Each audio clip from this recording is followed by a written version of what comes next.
Hey, Run Tribe Bike community. Welcome to our 143rd episode of the Fireside Chat on the Everyday Athlete Podcast Network. Today, we are going to be joined by Liz Myers, who is the host of the podcast Tribe of Runners and recently set the course record for the Across Florida 269 hours, 7 minutes, and 51 seconds. Before we bring Liz on, please remember to subscribe, rate, and review the Everyday Athlete Podcast Network, wherever you get your podcasts. We have 8 shows, which means there is something there for everyone. From shows like this one with Q&A conversations, to laughter on our Fiery Embers and Food Fight Friday, to music in our What's in Your Earbuds show. There is something there for you. Check it out, Everyday Athlete Podcast Network. So let's bring Liz onto the show and talk to her about her journey in running, being a podcast host, her rookie season in ultra running, being a mom, and a million other things that she's been doing. So, Liz, how are you? I'm doing wonderful. How are you doing? I'm fantastic. Now I get to chat with you and be on the other side. I get to ask you questions. Yes, I know. This is the worst part, having to do this. I like to be the one asking all the questions, guiding the conversation, not being pressured into all the questions. So do you find that when you're the guest, as opposed to being the host, you get more nervous, or are you more nervous as a host because you're like, I got to get this right. I want to be perfect, blah, blah, blah. No, I think I'm more nervous being a guest because when I'm the host, it's mine, if I mess up, if I slip up, it's okay. It's my podcast. It's fine. I messed up. It's not a big deal. And when I'm on someone else's, I'm like, oh, I shouldn't have said that. Or I should have said it this way. So you overanalyze way too much, or at least I do. All right. So this is just a conversation as if we just finished a run and we're getting brunch and drinking some coffee or tea, whatever it is that you do after a run. Sounds Before wonderful. we get into the hard hitting Pulitzer Prize winning journalistic questions I have listed here, here's our break the ice question. Okay. Pineapple on pizza, yay or nay? Yes, all day long. Oh, good God. All right, guys, thanks for joining us. This show has been fun. Oh, yes. I am the weirdo. I love pineapple on pizza. I do, honest, my pizza of choice is pineapple and bacon every day, all day, every day.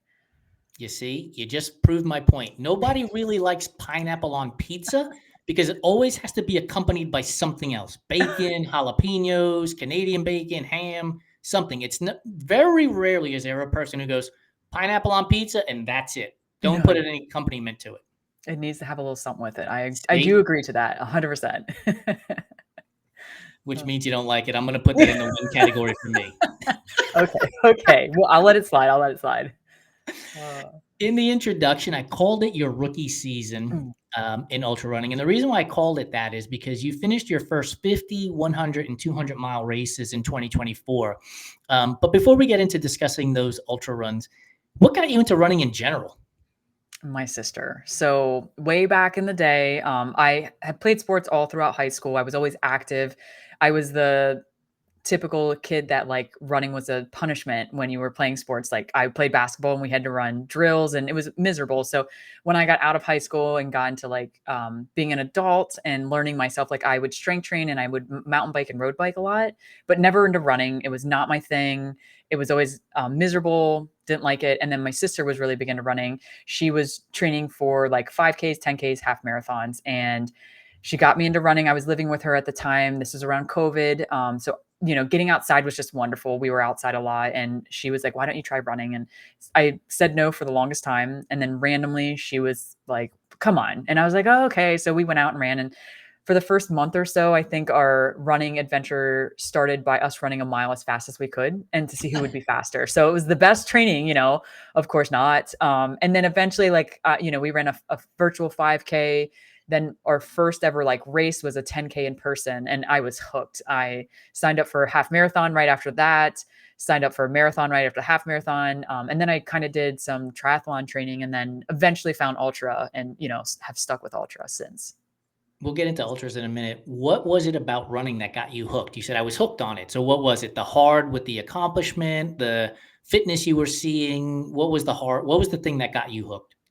I think it was the mental thing. Yeah, that time I'd only run 4 miles and I was like, there's no way I can run 6 miles, like a 10K. There's no way. And I remember being at the start line with my sister and be like, I don't think I can do this.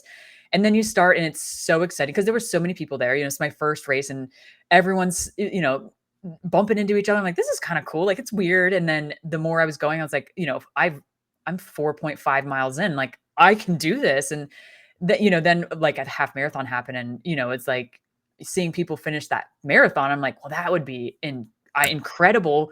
Who does things like that? And then I did that, and then it's just seeing what I could do. It's at the end of the day, yes, we do race people and it is competitive in that aspect. But like, I've always just wanted to see what I could do mentally and physically. I think always kind of mentally, but like physically, I've learned like, oh, wow, like you're a little better than you thought you were. So, which is also really cool too. Yeah, I'm competitive as well with myself, similar to what you said there. But one thing that I would always say when I was racing Ironman distance when I got off the bike was, you're not passing me. Like, that was the mentality I had to have Mhm. to keep me moving forward when I was on the run course of an Ironman event. Do you have a mantra or a handful of mantras when you're out there and it starts to get hard and you're like, yeah, I need to repeat this to myself so I can keep moving forward? Yeah, I have a whole bunch. One of them I've stolen from Sally McRae's, like the Pass Gap and Berry. Like that was in my first like competitive-ish race is when I've like used that and was like, this is amazing. Like seeing someone passing them and like, I'm gonna gap and bury you. Like, and using that as like that was like my first like real mantra that I remember. And then I'm kind of mean to myself. But I'm also like funny at the same time. Like I have this like thing I always tell myself is like I'm a bad bitch. So like Yep. I am always when in middle of a race, if like I'm needed, like I'm just telling myself like you're a bad bitch, like let's go. And I use this so much during my 200, which is really really funny. But like I just like it's that something with that. I don't know why. Like it just lights a fire under my butt and I get going. But those are like my two go to. I would say for sure. Have you ever had a moment when you're using the phrase pass, gap, and bury when the person you're passing, hopefully gapping and burying, comes back? I haven't, not Oh, yet. I It's have. going to, and it's going to be horrible. It's um, horrendous. Like, I was racing a half marathon, I was in Oklahoma, and I saw a guy up ahead of me, and I wound up catching him, and in my mind, I was like, "Just keep powering through this, get ahead of him as much as you can, and put some separation in there." And I thought I had done it. And then, like, 30 seconds, a minute later, he comes passing me, and it is just horrendously devastating. I can imagine. The bounce back from that was so hard. Oh, I can imagine, yeah. Sadly, I mean, I'm thankful I have not, but, like, I would love it sounds so horrible to say. I would love to experience it because, like, what would I do in that situation? You know what I mean? Like, would I let myself fall? Would I push myself even harder and, go out there? But yeah, as of right now, it has not happened. I hope it doesn't happen to you. Nobody should experience that defeat. Yeah. I'm sure it will though. I'm not getting my hopes up in that aspect. One of the things that I loved about my experience at racing Cocodona was the leapfrogging with other Mm. athletes. And so it's a little different than running a half marathon or a marathon. You're finishing 2, 4, 6 hours, whatever it is. Like, you're going on days for this. So it's really cool to have that sort of leapfrogging scenario there. When you were doing across Florida, or even your first 100 miler at Javelina, were you having experiences in leapfrogging with other athletes that you saw out there? So across Florida, I did not because it was only me out there. And Oh, I'll okay. explain that in a little. It's a very different type race. But with Javelina, I experienced that almost the whole time. And I honestly like it was Javelina was very different for me because like I got blisters. I had to learn how to run with blisters. So it was like a very big learning curve for me. And I also wasn't going out very hard in this race. It was a training race for the 200, wildly enough to admit that. But Right. I didn't want to go out hot and I didn't want to go out hard. And I noticed when I was doing that is like during aid stations. So like I would run in, see someone that I had just passed me, then I would get in and out and go out. And then within a couple miles, maybe they would pass me again. So like it was that leapfrog to like aid station more or less, which was interesting to see. And like in the back of my mind, sometimes I was like, man, if I was running this, like would I be experiencing this? But, Javelina was very different, just because of the blisters. But with Across Florida, it's actually, it's a this year is the last year. Actually, last year was the last year. It was a virtual race. You could do it whenever you wanted. You just had to announce your race date. So it was literally me against myself out there. There was no one Gotcha. else that was racing with me. But this year in 2025, it is like a true sanction race, and it's no, I believe it's like November 23rd or something like that. Gotcha. So that's an interesting setup too from a mental aspect, right? Oh, yeah. It literally is you against yourself, whereas in an environment where you have other competitors, you could use that as a way to trick yourself into chasing people down, shall we say? Or since you set the course record, being in first place and trying to stay ahead of the competition, which you can't do if there is nobody else on the course with you. Yes, exactly. Like, I learned so much and I really did push myself hands down, but at the end of the day, I was like, "Man, if there was other people out there, would I have pushed a little harder?" And I'm sure I would have. The competitiveness in that aspect, I'm sure would have kicked into gear. So when you were doing this event across Florida by yourself, did you know where you were in relation to the course record? Was the course record something you had set out to do before you took your first step? Yes. So the original plan, the course record, I believe was 73 hours. And I wanted to like my end all be all goal was sub 70. And then other goal was 75, like somewhere around there. So I had two goals at the end of the day. Truly, no matter what, my first 200, I just want to finish. But in the back of my mind, after looking at my crazy logistics and Excel sheets, I truly thought I could finish sub 70. So, like, if all went well and, nothing really south went down, I figured I could do it. So, having that in mind, I went out there. Everything went really well. I had my ups and my downs. The roller coaster was real. And then around mile, I think 160, like the last 40 miles got really hard for me. And that's when I was like, I don't want to know. Like I was stopped paying attention. I had actually accidentally paused my watch. So like I couldn't see the true data. And I eventually took off my watch because I was just so mad that I didn't have the true data in my watch. And like looking at it kept making me even madder. So I remember like occasionally checking my phone, but like not being truly obsessed with where I was. I was just such a low point at that moment that I just kept trying to move and not focus on where I was, what I was going. And the last, I think it was like 9 or 12 miles is when I was told, if you push it, you're going to do sub 70. And I was like, no, like I'll be maybe 72. Like I'm fine with that. Like 72. And they're like, no, no, no, you still have 70. And I was like, let's go. Like mind you, I didn't run then. But I was pushing really, really hard. Like I was walking a really fast walk. And then at the end, I just took off and, sprinted it in towards the end, like we all do when we want something real bad. So for me, at 100 miles, my mantra is I don't want to see a second sunrise. That's how I motivate myself to keep moving. I don't want to be out here to see a second sunrise. I'd like to see the second sunrise knowing that I have finished. Mhm. So as you're getting into this scenario, right? 4 days, is it like, okay, I don't want to see that fifth day?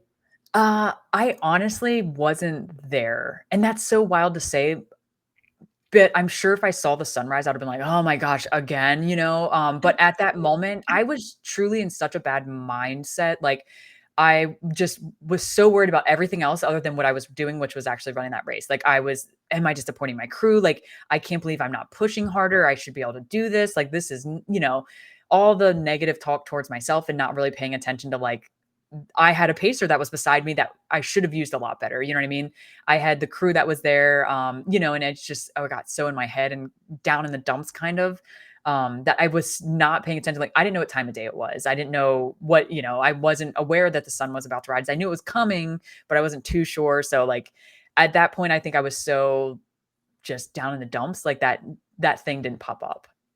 So we talked about 10Ks and half marathons, and we've now been talking about across Florida and Javelina.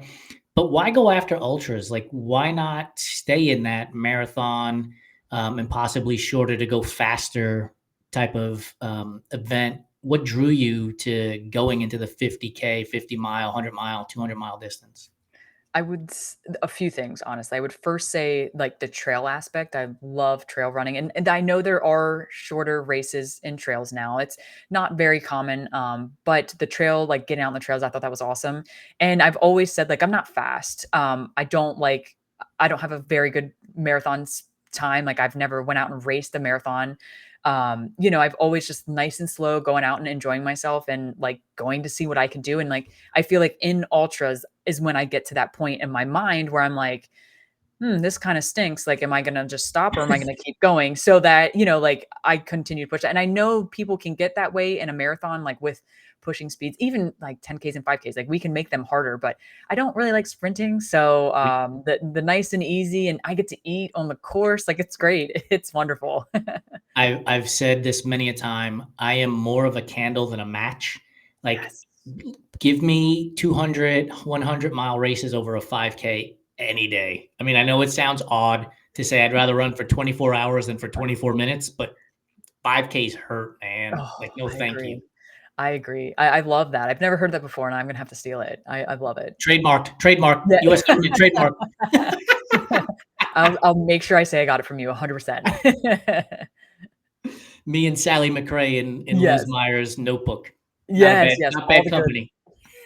all the good things. I know that you were at Cocodona Mhm. earlier in 2024. I've got to make sure I comment that it's the year since we're at the beginning of Oh. 2025. So in 2024, you were at Cocodona and you were crewing. Is that correct? Yep, crew and pacing, yep. So was being at Cocodona the thing that gave you the idea to run a 200, or had the 200 always been planned and this was a great way to get some insight into what you have to do from not training, but executing, aid stations, that kind of stuff? Yes, so it was already planted. Honestly, the first ultra, like, big race that I ever saw, aside from, like, a 50K, was the Across Florida 200, which is wild, but I do live in Florida, so, like, it popped up, and I'm like, "This is pretty cool." And then I kind of like planned 2024 knowing in potentially in 2025 I wanted to run the 200. Obviously, I ran the 200 already. So that kind of changed. And I did the 200 in 24 because I wanted to run it as a virtual race, not as like a true sanction race. So that's why I honestly shoved it in the back of 2025 or 2024 compared to doing it actually in this year. But I'm coached by Joe Corsi on the Everyday Ultra, and he had mentioned he was looking for some crew and pacers. And I was like, well, I want to run a 200. I need to go learn as much as possible. And I knew I would learn so much being on the outside and looking in. And it was honestly my first crewing and pacing ever. So like I learned Oh, so much so quickly. And I was the crew chief, which is wild enough. But I'm super organized, very all my I's and T's are dotted, all that good stuff, cross and all that. So like I felt very confident going in. I knew I was going to learn on the move, and I really, really did. But I felt amazing. I learned so much, and then I got to use all of that knowledge for my 200, which was awesome.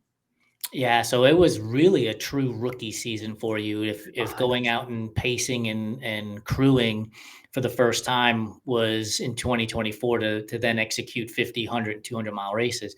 Um, what was that like in terms of the expedited path, right?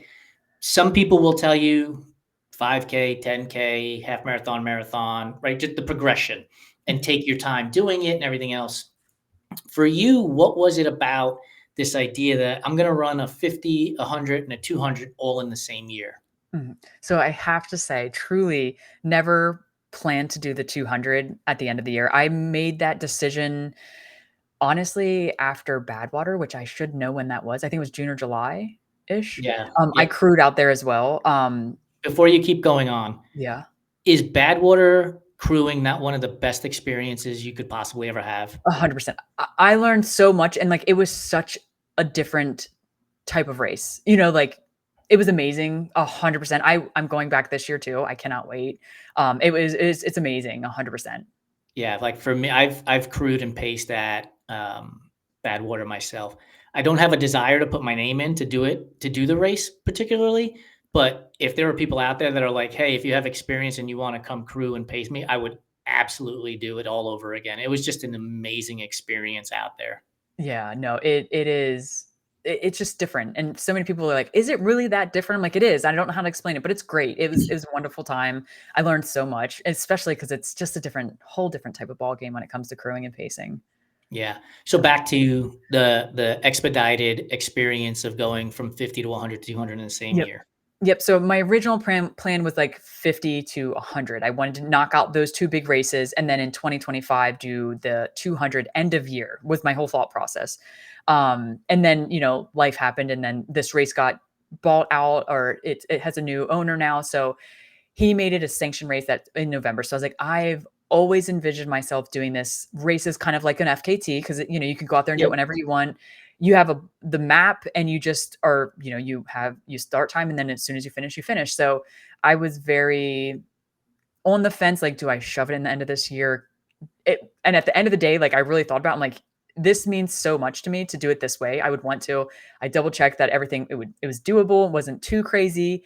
And then I learned as much as I possibly could. Like you know, getting people on my podcast to ask them questions about 200s, talking to other people about 200s, reading all the things I can, talking to anybody and everybody that will tell me every and anything I can. Like, and that's what crewing really did for me too. So last year I crewed and paced as much as I could with my busy schedule and just learned as much. I took in everything I could. And it truly just gave me such a brighter view of everything that I felt very confident going into this 200. And then honestly, like I had a training, like a makeshift training camp at home. And after that, like I was like, there's no doubt I'm going to finish this, but now it's how fast can I finish it? So like, I was just, everything just lined up really, really well. And I was so pumped for it. In all of the things that you did in 2024, what was the thing that was the hardest for you to manage to accomplish? Um, oh man, that's tough. There was a lot of things. I would honestly like hands down the 200 was the hardest. There was a lot of planning that went into it only because I didn't know, like, there was no aid stations there. It was literally my crew and everything that I had. So, like, trying to plan food for me, trying to plan food for them. I had a big crew. And then the pacers that I had out there, trying to make sure they had things they needed, even though I knew they were bringing their own things. Like, I'm just like, so much planning went into that. And that was like just very eye opening. I learned really quick how hard all of that is. And then on the outside, like, that race was, I mean, it was the hardest this year for sure. So then was the hard part letting go, allowing your pacers and your crew to handle giving you food, giving you Mhm. liquids, being at the stops when they tell you to, as opposed to being a person who wants to control it all? So is that the Oh, hard part? 100%. Yeah, 100%.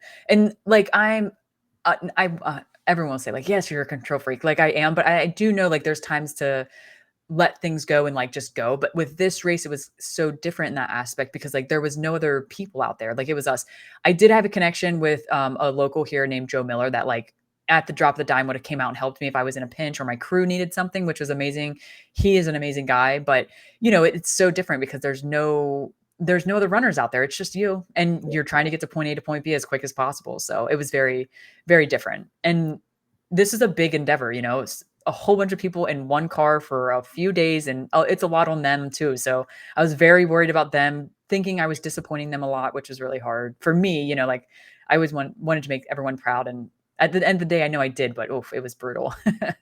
What was the strategy with regards to the crew? So, and I'll give you why I'm asking this question. When I crewed at Badwater, we would take the van, we'd drive 2 miles down the road. The runner would get to the van, do your thing, drive the van 2 miles down the road, runner would do your thing. So, what was the strategy for you to execute this 200 with your crew?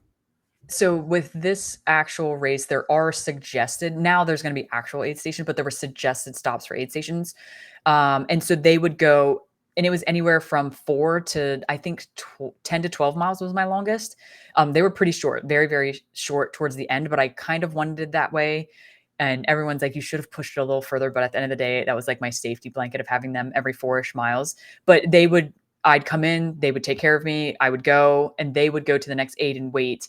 But at one point, I had 2 vehicles, and they also would drive the Pacers vehicles everywhere. So they, like, went above and beyond, but it was just, like, at the end of the day, when that morning started, I was like, "Listen, I'm gonna start running. You guys just get to each aid station. I don't wanna know not how, I don't know wanna know why, whatever." I was like, "I trust that you'll do it, but please don't ever miss an aid station." And then they missed the first aid station. But Oh, no. it was like, by like 30 seconds, like I called them, I'm like, "I'm here." And they're like, "You're going way too fast." I'm like, "I'm really not." But, so it was kind of my fault. But yeah, after that, they didn't miss an aid station the whole time. So it was great. What was the food that you just could not get enough of while you're running for 4 days? Well, it was what I ended with, and that was a McDouble and a Coca-Cola. I drank so much Coke, and I don't drink soda ever except for during races. But the double McDouble and a Coca-Cola at every aid station, I would eat one and drink one. It was wild. It was so crazy. It's so awesome. I remember at Cocodona telling my crew chief that when we got into Prescott, I just wanted an Impossible Whopper. Like I had to have one, and she brought me two plus Klondike bars. And so my joke has always been like when people ask, what would you do for a Klondike bar? The answer is I'd run 250 fucking miles for one. Hey, I mean, everyone has their weird thing about what they'll do for a Klondike bar. It tasted like heaven. Like there Oh, was nothing better in that moment than that Klondike bar. I'm telling you. that is so funny. I didn't actually eat any ice cream, and now I'm like, maybe I should have. Yeah, I mean, it's interesting, right? Like at a marathon where you're running top speed for as long as you possibly can in comparison to a 50 mile or a 100 miler, especially on trails where there's going to be hiking and walking and involved, like your nutrition consumption is so different, right? Mhm. Like, you're eating potatoes at ultras, you're eating Whoppers or McDoubles or just all kinds of different things.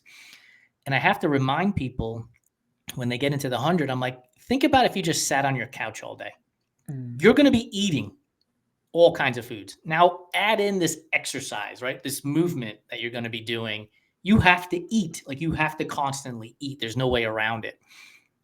When you're racing, did your nutrition change between Javelina and across Florida because now you're going double the distance? So, were there changes? Did you learn from Javelina to adopt into across Florida? Mhm. So, honestly, I will say, like, I'm very fortunate where, like, I've had my stomach kinda go south before across Florida, but never, like, to the point where it was really bad. I've, like, just kind of adjusted things or not ate something and, like, kind of felt better, and then across Florida, I actually, like, threw up everywhere, and I've never done that in a race, but I got really nauseous, and I kinda stayed nauseous throughout, after probably, like, mile 70, and I'm not too sure. I was consuming more than normal, but I had kind of trained that way, and I don't know, I have an assumption that I was maybe drinking a little too much fluids, that, like, it was just a little too much in the stomach, because it was relatively chillier than normal and here in, the wonderful world of Florida. But I would say like the big differences is, and like I did prep for this, but like I did eat a little more. So like I was roughly like 65 grams of carbs an hour. And then I went to probably like 75, 80, like really close to 80, maybe 90 grams. And I felt so good. I was doing really good, but I just think I had a little too much fluid. So like I would kind of teeter totter on not feeling really well. And then I threw up once and I was great. And I was so ready to go. And then I did occasionally have some like I just would kind of stop eating and then people would like get me to eat random things and continue to go. It's interesting, and I think this is a perfect example of why these sports and athletes need to test themselves as opposed to reading online. Oh, Liz took in 90 grams of carbs, which is approximately 360 calories, right? And then Mhm. whatever else you're consuming. Like I, as an athlete, when I first started, I was eating 100 to 200 calories an hour. Now I'm consuming close to 600 calories an hour. I've Right. just learned, right, and Mhm. processed and trained my gut to be able to do all of this stuff. Mhm. And so when you're talking about nutrition, especially you as a coach, I have to imagine it's like, this is individualized. Here's what Oh I yeah. can do. Here's what, you need to figure out how to do it as well. Um, because we're all so different. Would you Oh yeah. agree? 100%. And I can't tell you like and I don't get me wrong, for my 200 I had a very highish carb like race strategy, but all of like so many people come to me and they're like, "Oh, I want to be high carb." I'm like, "Well, how much are you eating?" They're like, "Well, like maybe a gel an hour." I'm like, "We have to work to get higher. Like we can't just jump up there." And then people realize like you really not everyone needs 90 to 100 grams of carb an hour, 4 or 5, 600 calories an hour. It's dependent.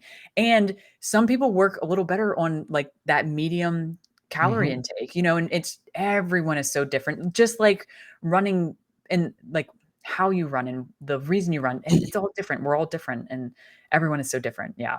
Yeah, and if we could all accept each other for being different, like it'd Mhm, be so much better because and we can all learn from each other, right? Like this idea that you went from 60, 65 grams of carbs up to 80 to 90 grams of carbs is intriguing to me, right? Like this idea that you progressed through mhm, that process as opposed to having a rigid belief that no, you should only take 90 grams an hour or only 60 grams an hour.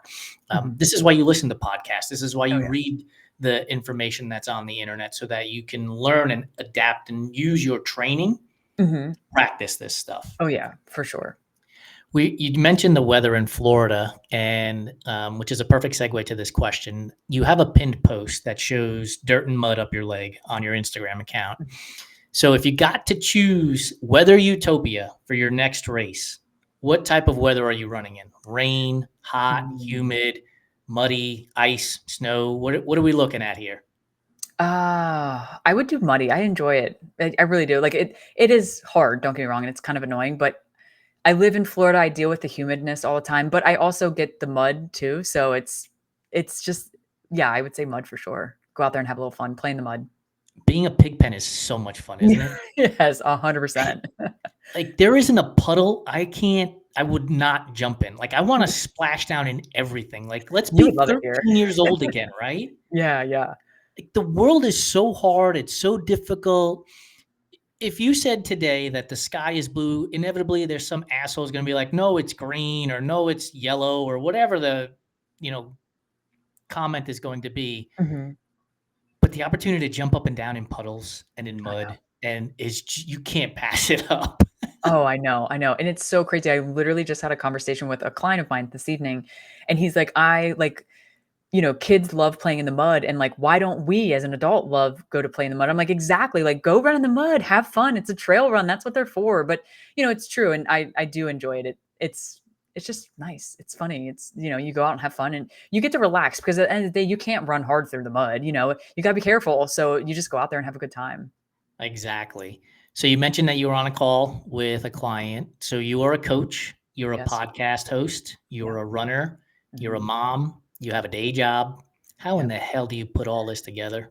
I ask myself that all the time.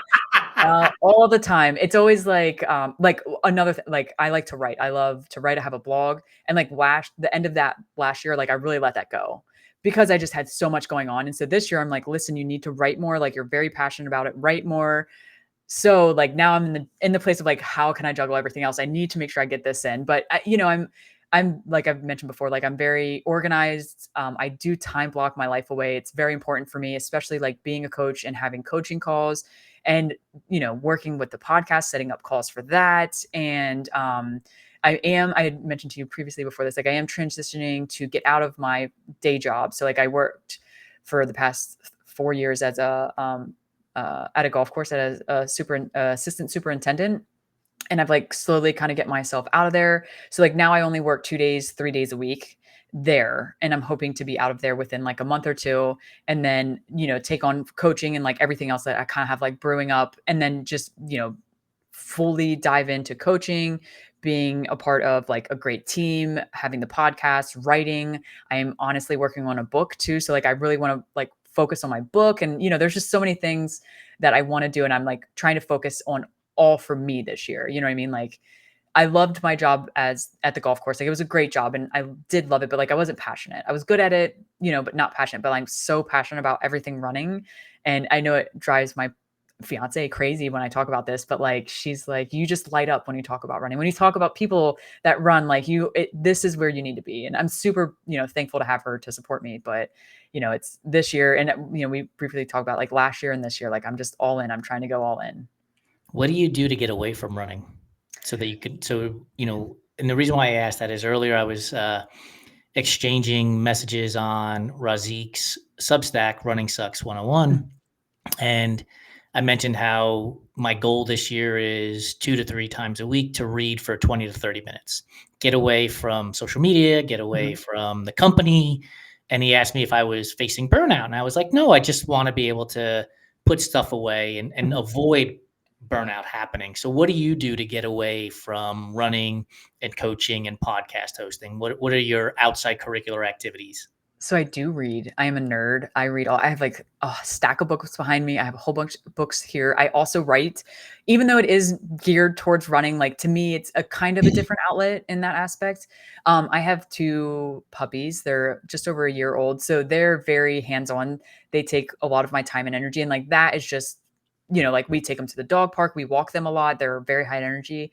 And then like every like Wednesday night is family night. And we've slacked a little here recently, but like I want that to be very important. So like I don't do anything. Like I'm not on my phone, I'm not on social media. We watch a movie and hang out and then like, trying to spend even if it's breakfast or dinners with my family just to like not be on the phone, not do anything like getting specificity or having specificity with certain things outside of running is like what I try to do. But reading, family time, my dogs, writing, I think that's it.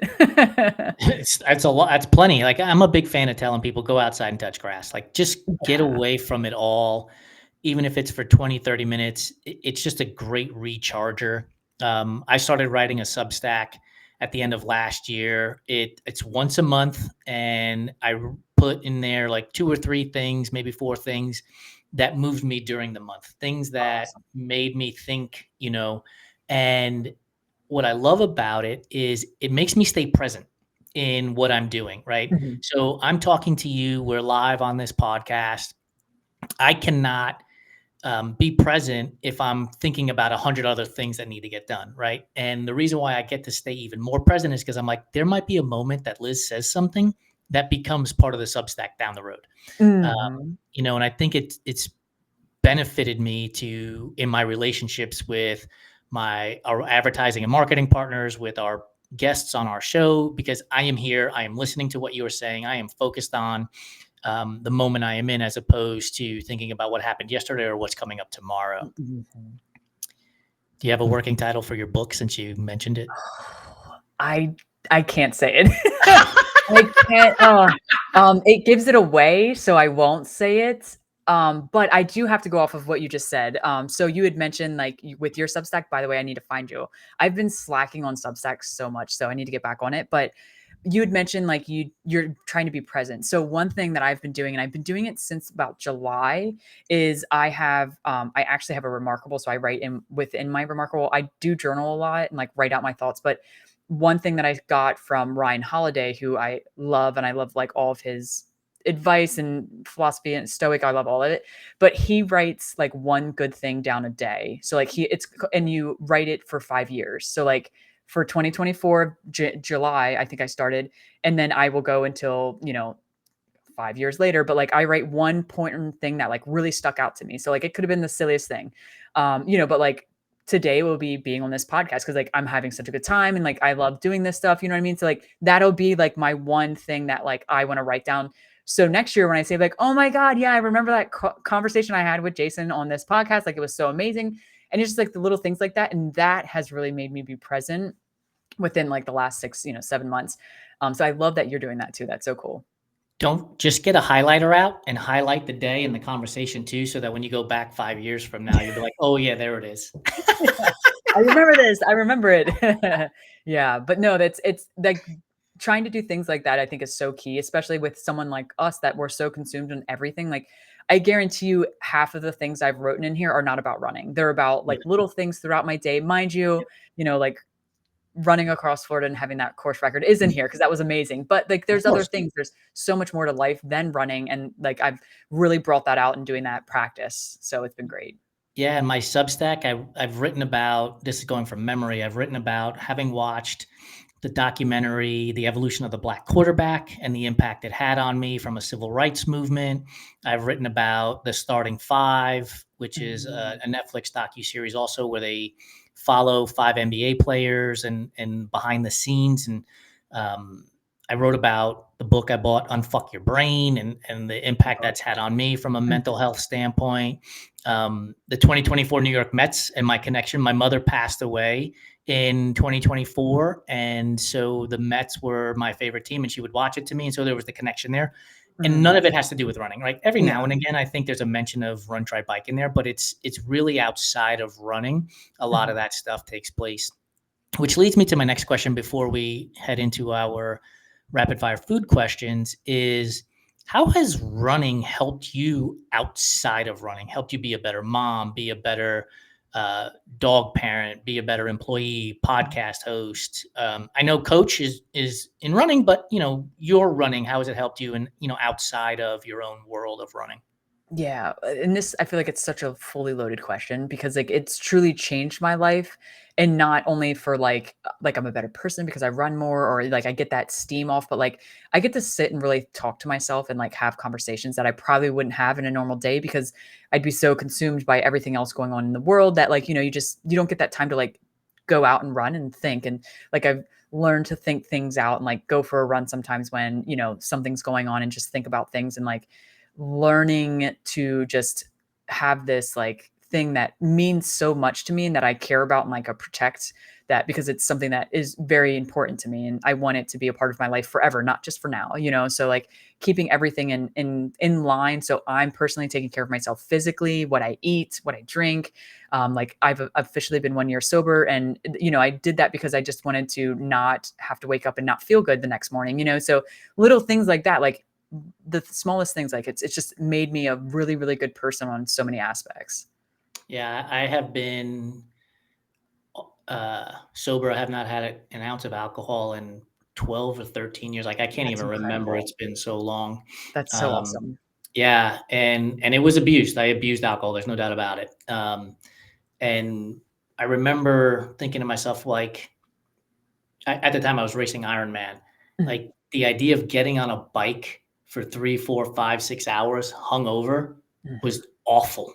Like it was just awful. And I was like, what if you actually trained and you didn't have a hangover? Like, what would mhm, that feel like?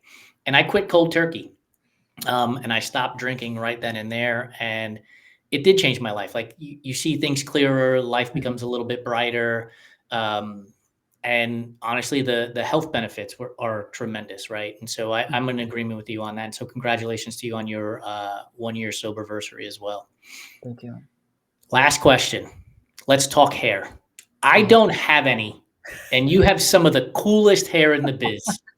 Oh, I knew this was coming. What's the secret? And it's so I don't know if you've noticed, but recently I've only been wearing hats because I'm trying to grow it out because I have like a Oh new no. hairstyle I'm trying to do. So the hair is a hot mess. But I have so much hair. It's super thick. Obviously, it's shaved. It used to be like just the bun up top. And I would always have it in like a big bun, a little bun. I'd get it cut different times. But I'm currently, I guess you could say, growing out like a full mohawk. And then I'm gonna perm it, and I'm gonna have like crazy hair. I'm gonna see how it goes. If it doesn't go good, I'm just gonna shave it all off. But yeah, that's so I can't. I mean, yeah, it's been in a hat for a few months because I'm trying to let everything grow out. I love it. As a person who is follically challenged, I'm I'm all in on doing wild, crazy shit with your hair while you have it. Yeah, I've honestly had the same haircut for like 10, probably 10 years. So I was like, I just think I should change it up. And yeah, so the about the middle, like November, October, November of last year, I was like, I'm just gonna let's start growing it out. And so that's what I've been doing. I've had the same haircut for the same number of years too. Oh, I know. Sadly, yours has to stay the same.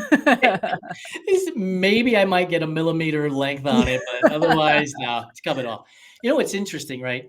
So growing up, I grew up in the Beverly Hills 90210 era, Brandon and Dylan with their hair, and I had all the gel and all the hairspray and everything else, like all of that stuff.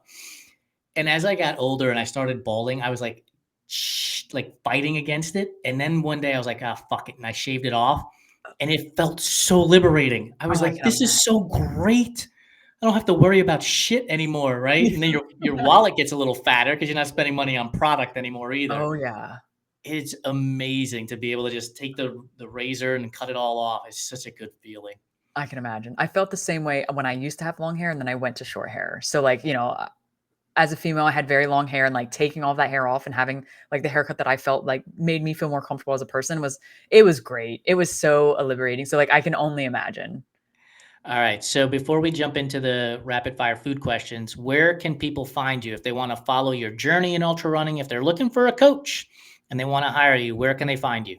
The easiest thing I would say would be Instagram. I'm super active on Instagram. It's Liz Myers.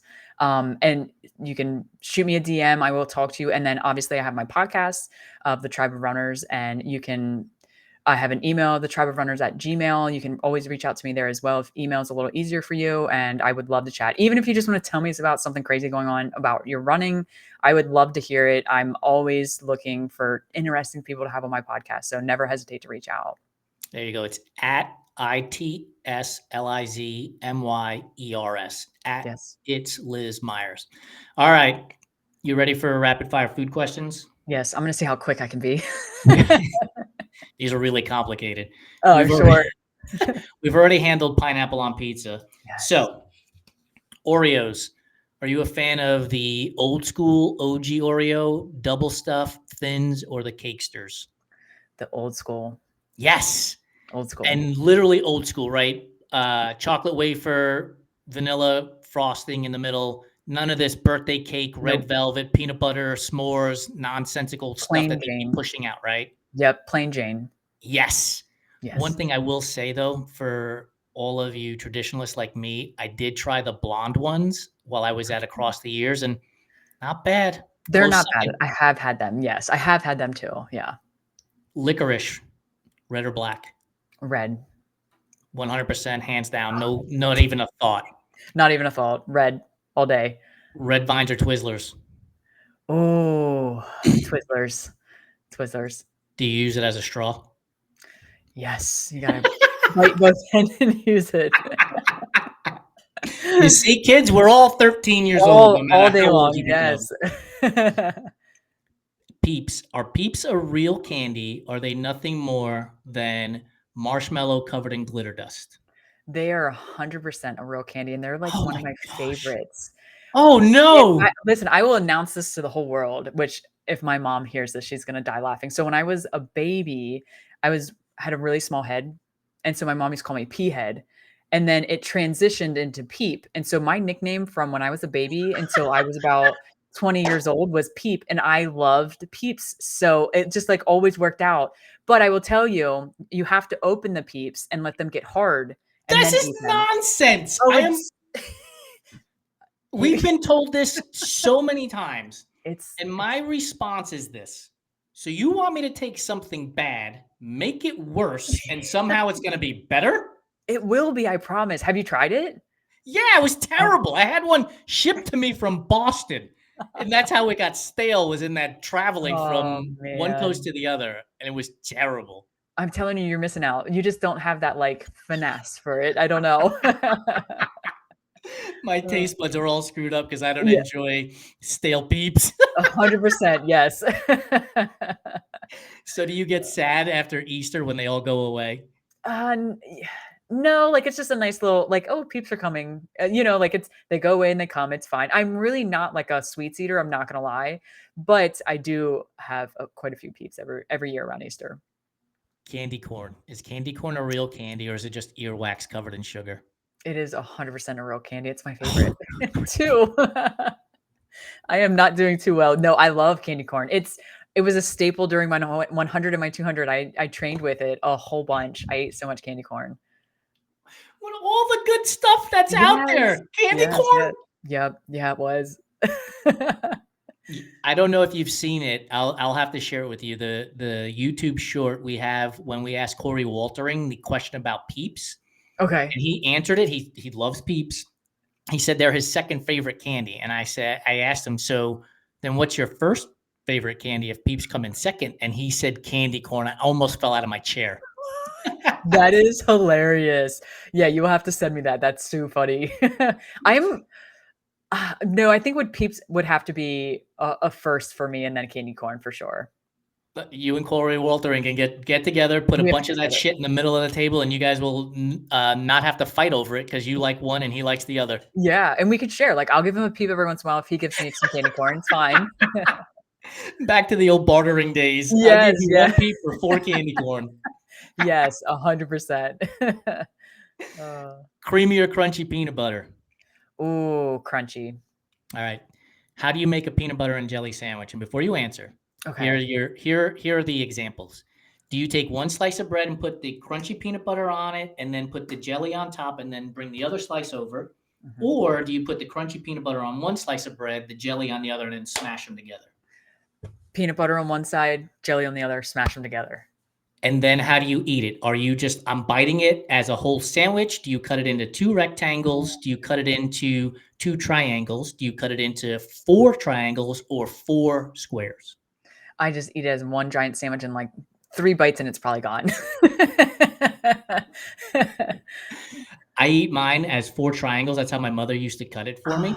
Mhm. And nowadays, I eat it with my pinky up because I'm fancy eating little peanut butter and jelly Look tapas at with the pinky you. up. Yeah. If I had to cut it, it would probably be in a like to On the make 2 diagonal. triangles. Yeah, in a diagonal to make 2 triangles, yeah. So when you're eating this thing whole, are Mhm. you going into the middle or are you going to the corner and eating it across and then across and then across?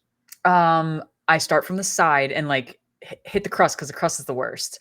So, like, I'll take the bite of the crust from the side, then other side, and then, like, to where I have a little bit of crust in my hand and then, like, a big piece, and then I finish that little piece of crust, and I have the rest of the thing to eat, and it's gone. Very meticulous. You gotta save the best for I last. love it. We ask this question all the time, and B short run ultra told me that she cuts it into 2 rectangles. Her name is Shannon. Cuts it into 2 rectangles and then turns it and eats it like corn on the cob Oh, because she doesn't like the crust and she doesn't want to get her hands dirty from the jelly and stuff sticky. that is hilarious. I, No, I eat the crust. It's not my favorite, but, I do eat the crust, yeah. are you so go back to the Oreos for a second. Are you a dunker into the milk? Like, how do you eat your Oreos then? Usually just eat the Oreos. I rarely drink milk. And it's nothing against milk. It's just, we rarely have it at the house. And if we do, I'm like, oh, it's probably expired. So I just eat the regular, like just a few Oreos and eat them up. So, are you a multiple bite of a single Oreo, or do Mm, you eat the whole Oreo? whole Oreo. Yep. Yes. I don't think I ever take a bite of an Oreo. I just put the Oreo in my No. mouth. Yeah. Yeah, you throw it in there like aspirin. Pop. Yeah. Let's Yeah. go. Yep. Exactly. When you open the package, do you Mhm. take out of the middle, or are you going into the corners and eating on the edges before you get to the middle of the package? What are you going to first? It depends. If I've gotten the container first, which rarely happens. So usually I open the container, it's already been opened. And so like I just eat off of the where but if I was to do it, I would do the center first and then the left side, then the right side. I don't know why. It'd just be weird. But usually like I open it and there's some missing out of the center, there's some missing on the left side, some missing on the right side. So it's all over the place. Since you're so meticulous, how do you know what the left or the right is? So, like, when you is We- it because the peel apart is on the left, and then you know what? Like, how do you know? yeah. So like when you peel it up and you're looking at it, the flap is in behind, so the left side and the right side. I'm dying. This is 100%. It's fantastic. that's how you when you look at it. Because if you had it the other way, it wouldn't make sense because the flap would be laying towards you, so you'd have to, like, hunch over the flap, and that doesn't make any sense. I don't know what the podcast awards are, but we've already won it for 2025. Yes. Oh, how OCD are you when it comes to how you, like, visualize things in your head?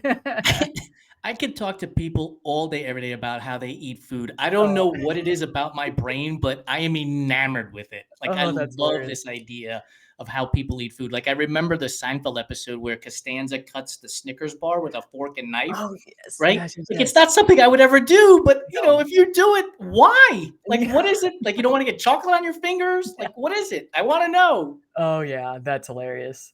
Oh. Is red velvet cake a real flavor, or is it just chocolate cake dressed up to go to the prom? Ah, I love me some red velvet. It is 100% a red cake or a real cake, 100%. But I love your thought process. Is it that's great, 100%. It's so funny. I think it just depends on where you get it. So if you go to like a Publix, that is just chocolate cake dressed up to go to the prom. If you Yes. go to a bakery and they're Yes. using alkalized cocoa and all the other stuff, then yeah, that's going to be a much different flavor and a much different Yes. experience. No, I can 100% agree that. You have to have a really good like, truly from a bakery, somewhere where they've actually taken the time to make Yeah. it.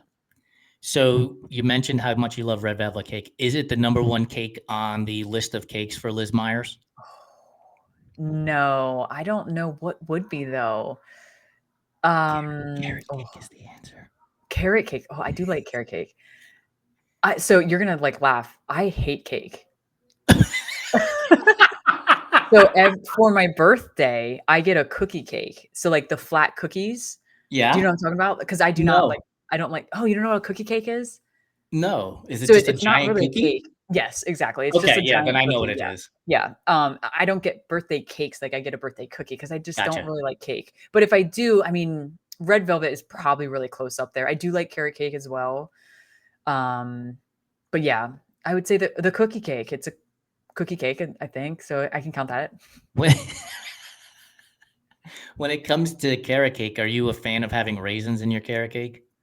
No, I do like raisins, so nothing against them, but I like them plain. Like, I I love raisins. I get that I'm 51 years old, but I've been in my old man era for the longest time. Like I love raisins. I love Raisin Bran is my favorite cereal. I yes. love like give me all that old man shit. Grape Yeah, nuts, I'm a big fan of. I Raisin Bran, love it. shredded wheat. Like I just love that stuff. I'm all in on that. All right. Favorite flavor of ice cream is Oh, key lime. key lime ice cream. Really? Yeah, like a nice key lime. Yep. I mean, I love key lime pie. And when it Mm, comes to pies, that's the number one pie. I can agree Hands down. 100%. So you Hands have it in down. some cold ice cream. It's delicious. Interesting. I'll have to Yeah. check this out. Favorite candy bar or favorite candy is? Mm, probably Snickers. Oh, good choice. Yep. Pumpkin spice or apple cider? Pumpkin spice. Well, it was nice having you on the show. I haven't had apple cider in forever. I will tell you Oh, that. it's so good. Maybe Like I'm go missing over out. Maybe to I just don't forget or I forget. go to Scratch Labs. I think it's scratchlabs.com and order yourself some apple cider hydration mix. It's so good. Ooh. Oh, I'll have to try it. Yeah. Chocolate chip cookie or oatmeal raisin cookie? Can I have both and smash them together and eat them as one? 'Cause I like Yes, and both then of you put them, honestly. yes, and then you put the stuff in the middle like a Little Debbie's oatmeal cream pie. Throw it all Yes. in. 100% all day long. Oh, yes. I genuinely like both of them. I don't know if I could pick one. Yeah, I've like I told you, I'm an old man, so give me the oatmeal raisin cookie all day, every day.